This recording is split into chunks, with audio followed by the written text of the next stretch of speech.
Қайырлы күн достар, менің арнама қош келдіңіздер. Видеоны көрмес бұрын ең алдымен менің арнама тіркеліп, лайк басып, комментарий жазуды ұмытпаңыздар. Бүгін сіздермен арасы кішкене ылғалды болатын шоколадты пирогтың рецептімен бөлісетін боламын. Оның құрамына сүт, шекер, какао, тұз, жұмыртқа, сармай, ұн қажет болады. Өте тез дайындалады, жасалуда өте оңай, жасап көріңіздер. Алдымен жұмыртқамыз бен шекерімізді жақсылап миксермен қопсытып аламыз ағарғанша.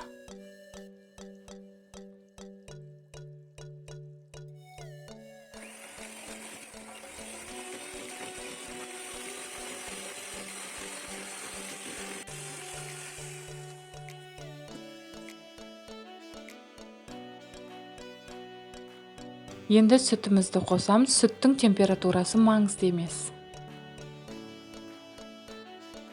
Сармайдың да температурасы маңызды емес. Ертсеңіздер де болады, немесе бөлме температурасындағы сармайды қоссаңыздар да болады.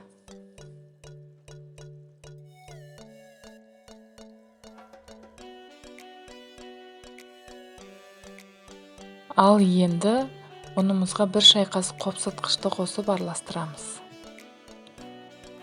Сосын 1 шай қасық тұз қосуды да ұмытпаңыз. Ұнымызды електен өткіземіз. Міндетті түрде електен өткізіңіздер, 2 немесе 3 бөлікке бөліп алыңыздар. Себебі қамыры жақсы көтеріледі.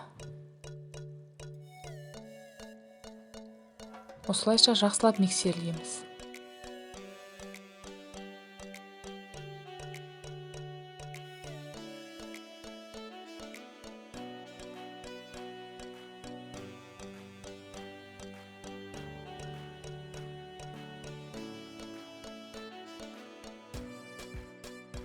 Какаоны да осылай електен жақсылап өткізіп аламыз. Бұны да осылай 2 немесе 3 бөлікке бөліп електен өткізіңіз. Барлығын бірден салып жібермеңіз.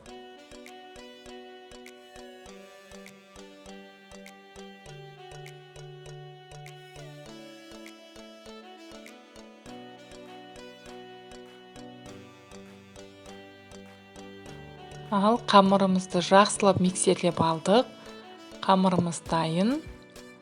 Осылай болып шығады. Дайын болған қамырды қызып тұрған пеште саламыз.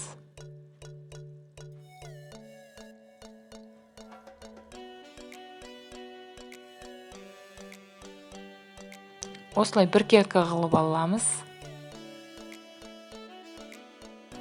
Әркімнің пеші әртүрлі. Менің пешім әсел пеш болғандықтан мен 220 градуста 30-40 минутта пісіріп алдым.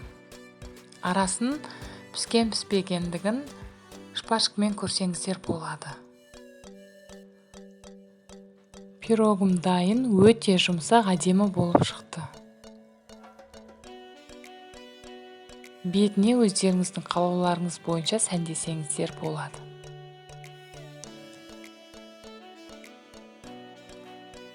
Ал сіздермен болған Әйгерім, менің арнама тіркелуді ұмытпаңыздар, лайк, комментарий жазып кетіңіздер. Сіздер де жасап көріңіздер, өте оңай